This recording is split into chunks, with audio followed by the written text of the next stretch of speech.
savez, le mois de février est associé à la Saint-Valentin et au couple principalement. Je me suis dit que ce serait intéressant qu'au contraire, on parle de peine d'amour.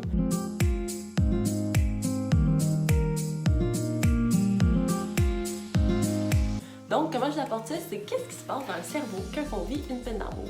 Tout d'abord, je vais vous faire un court résumé d'un TED Talk qui porte sur le cerveau humain de Madame Helen Fisher, anthropologue et dite experte de l'amour.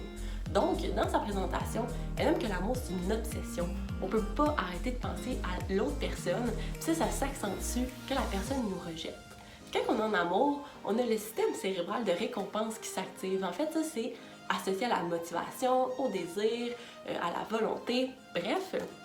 Ça, c'est encore plus activé quand on n'a pas ce qu'on veut.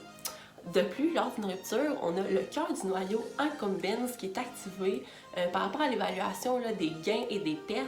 C'est également associé à un attachement profond envers une autre personne. Peut-être que vous reconnaîtrez dans ce que je vais dire. En fait, Madame Fisher nomme que lors d'une rupture, on a une grande énergie, une motivation intense, puis qu'on est prêt à tout risquer pour la récompense ultime, qui est dans ce cas-ci, reconquérir son ou sa partenaire.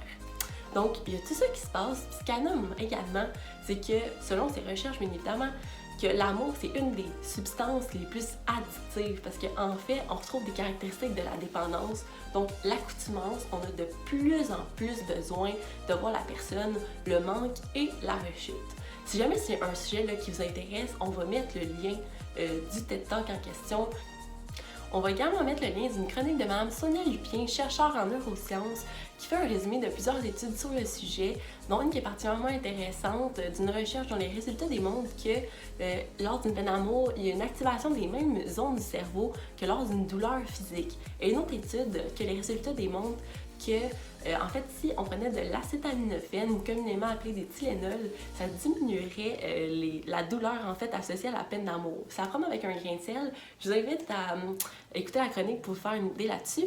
Donc, voilà, merci beaucoup. J'espère que ça a été intéressant comme vidéo. N'hésitez pas à nous écrire. Merci beaucoup, bonne journée.